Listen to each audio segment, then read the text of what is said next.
ለምንድን ነው ግን በዚህ ልክ ክፉ የምንሆነው? በተለይ ደግሞ በሰው ላይ ለምንድን ነው በሰው ትዳር ላይ ክፋትን የምናስበው? ሰሞኑን እነዚህ እነ ቅዱሴና እነ ልዩን እንግዲህ ብዙዎቻችን እናውቃቸዋለን። ሶሻል ሚዲያ የሚጠቀም ሰው እነሱን የሚያውቅ ሰው የለም ብዬ አላስብም። ሁላችንም እናውቃቸዋለን። ልዩ የምናውቃት በቤት አያያዟ፣ ራሷን በመጠበቋ፣ ባሏን በማክበሯ፣ በቃ እንደዚህ ምግብ ምናምን ትሰራለች። በዛ ነው የምናውቃት ልዩን። ያው ቅዱስም ደግሞ አብሮ ቪዲዮ ይሰራል ከሷ ጋራ፣ ግን እሱ ያኔ ዝምተኛ ነው። ያናክ እንደዚህ ወጣ ያለ ባህሪ አናይበትም። እኛ ማውራት የምንችለው እነሱ ቀርጸው በሚለቁት ነገር በምናየው በቪዲዮ ነው ማየት በምናየው ነገር ነው። እንግዲህ ሰሞኑ ደግሞ ተፋቱ ምናምን ያው ሰው ብዙ ያወራል። በነገራችን ላይ አለሙህም ዩቲዩብ ላይ የሚፖስተው ነገር ቲክቶክ ላይ የሚፖስተው ነገር ያገኝ እንደው አንዳንድ ጊዜ በቃ ይሄ የወሬ ጥማት ያለባቸው ሰዎች ይሄ ሰዎችን ታዋቂ ሰዎችን ሀሜት እነሱን እያሙ ዩቲዩብ ላይ የሚሰሩ በቃ ይሄ ቋሚ ስራቸው ያደረጉ ሀሜትን ቋሚ ስራቸውን ያደረጉ ሰዎች አሉ ዩቲዩብ ላይ ማለት ነው። በቃ እነዛ ሰዎች የሆነ ፍንጭ ካገኙ ነገሩን ትልቅ ነው የሚያደርጉት። ደግሞ በጣም ከሚገርመኝ ነገር ወሬ የሚከተል ሰው ወሬና ውሸት የሚከተል ሰው ይሄ አሉባልታ የሚከተል ሰው አሁን ልዩና ቅዱሴ ተፋቱ የሚል ነገር እንግዲህ ሰሞኑ በቃ ወሬ ወደዚህ ወደዛ እያሉ ነው። አያድርገው፣ እግዚአብሔር አያድርገው፣ የምር አያድርገው። በጣም ደስ የሚሉ እንትኖች ናቸው። ግን ቢያደርገው እንኳን በዚህ ልክ የሰውን ትዳር መበጥበጡ ለምን አስፈለገ?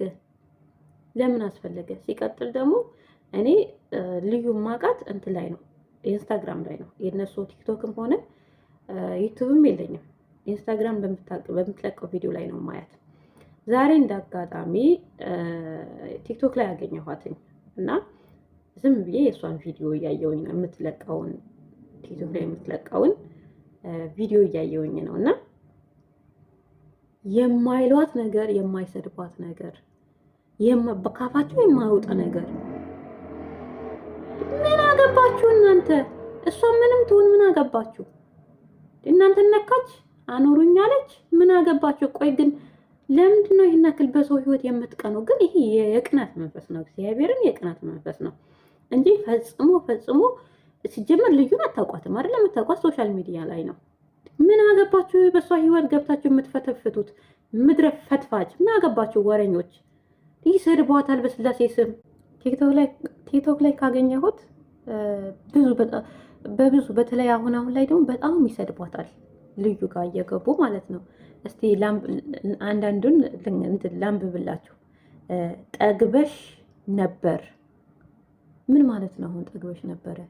ሌላ ደግሞ አውቃ ነው መርዝ ነገር ነች ለቪዩ ነው ያስታውቅባታል። ሌላ ደግሞ ከዛም በኋላ ደግሞ ምን ይሏታል? የመርዝ ብልቃት ነች እይታ ሱስ ሆኖ ሊደፋት ነው። ሌላ ደግሞ በዘበዘችው እኮ እሱ ይቆጥባል እሷ ማባከን ሲሰለቸው ሄደ። አሃ የፉከራ ኑሮ ይመስለኛል ትወዳለች። የፉከራ ኑሮ ትወዳለች። አሁን እቺ አብራቸው የምትኖራት መስለም እንደዚህ ዲኒያ ነው የሚለው ስሟ ዲኒያ። ቆይ ፕሮፋይል ተገብተልኝ አላህ ፕሮፋይል የለም። የእስልምና እምነት ተከታይ ናት። አሁን እቺ አብራቸው የምትኖራት መስለም እንደዚህ ብላ ስትናገር በዘበዘች። በነገራችን ላይ ልዩ በጣም ጎበዝ ልጅ ናት። ማስታወቂያ ትሰራለች፣ ልብስ ትሸጣለች። የራሷ ልብስ ቤት ራሱ አላት። ሶሻል ሚዲያ ላይ ከመስራቷ በፊት ራሱ የራሷ ልብስ ቤት ነበራት እና አራስ ሆና ራሱ ቁጭ አላለችም። እንዳራስ ትሰራ ነበረ የልብስ ማስታወቂያ፣ ሌላ የልጆች አልባሳት እንደዛ ትሰራ ነበረ ማስታወቂያ። እስካሁን ድረስ ማስታወቂያ ትሰራለች። ልዩ በጣም ጎበዝ ልጅ ናት። ሰው አሁን እኔ ልዩ መጥፎ ናት አይደለችም እያልኩኝ አይደለም። ለምን መሰላችሁ የማልለው? እኔ ልዩን የማውቃት ሶሻል ሚዲያ ላይ ነው። ቤቷ ሄጄ አላያትም። ስለዚህ እንዴት ናት? መርዝ ናት? መርዝ አይደለችም። ጥሩ ናት? ጥሩ አይደለችም ብዬ የማወራው እንዴት ነው? እንዴት ነው ሰው ሳያይ ባይኑ ሳያይ እንዴት ነው ስለ ሰው የሚያወራው? የአንድ ነገር ለምናወራው ነገር ማየት አለብን አይደለ እንዴ? እና ልዩ በጣም ጎበዝ ልጅ ናት። የምር ትሰራለች እኮ ልብስ ቤት ነበር።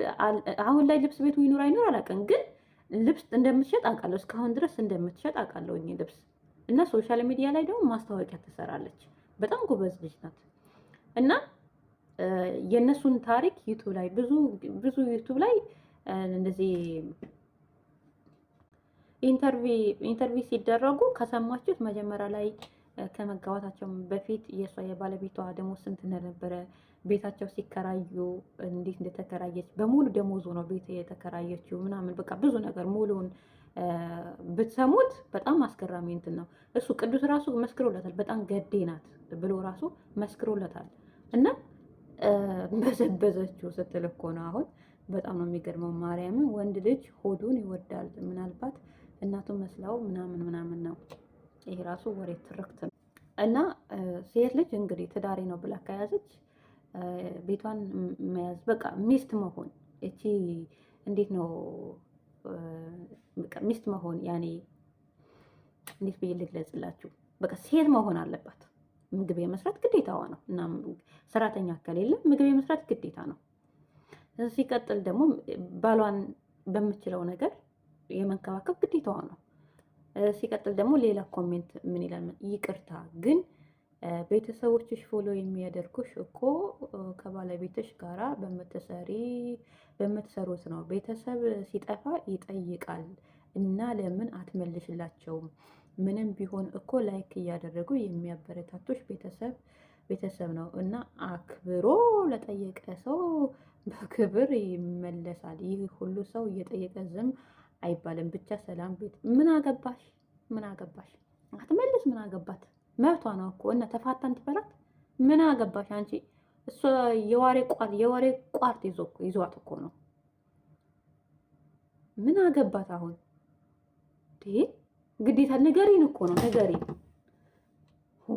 ሌላ ደግሞ ሁሉ ነገርሽ ስታስጠይ አትመችኝም። የምር ግን አሁን ልዩ የምታስጠላ ልጅ ናት። የምር ከመልክ ከሙያ ከእርጋታ ምን ይወጣላታል? አሁን ሴት ስለሆነች እኮ አይደለም። ሴት ሆኖ የሚደብር ባህሪ ያለበት ሴት አለ። ግን አሁን ምን የሚያስጠላ ነገር አለ? ከምናየው ነገር አንፃር ምን ያስጠላ ነገር? ሁላችንም እዚህ ኮሜንት የሚኮምንተውም ይሁን ስለሷ የሚናገረውም ይሁን ምን የሚያስጠላ ነገር አለባት? አሁን ልዩ ምን ጎበዝ ናት፣ ጀግና ናት፣ ትሰራለች። ምን የሚያስጠላ ነገር አለባት? ሴት ልጅ ከሰራች ቤቷን ከያዘች ምንድን ነው ምንዋ ነው የሚያስጠላው? በቃ ቤታቸው ምናልባት ችግር ሊኖር ይችላል። ሰውና ሰው አይደለ እግርና እግር ይጋጫል አይደለ እንዴ? ይጋጫል እኮ። ስለዚህ ያን ደግሞ ተነጋግረው ይፈቱታል። ከነሱም ጋር ከባሏን ብትጣላ ብትፋታም እናንተ አይገባችሁም። ግን እኔና ክል በሰው ህይወት ገብተን መፈትፈት የምንወደው ለምንድን ነው? ለምን የምር ግን ለምን? ቆይኛ ሀበሾች ግን ምን አገባን? አሁን ስለዚህ ሰው ህይወት ስለሷ ትዳርኛ ምን አገባን? እሺ ስድቡስ ምን አመጣው ስድቡ?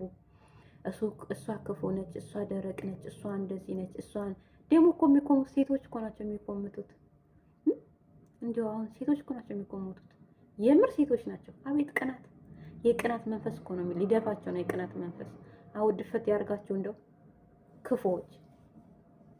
ለማንኛውም ልጅቷ ወደፊት ናት። ማንንም አትሰማም። ደግሞ አትነግራችሁ ጨልላችሁ ቅሩ እንጂ አትነግራችሁ ምን ታመጣላችሁ?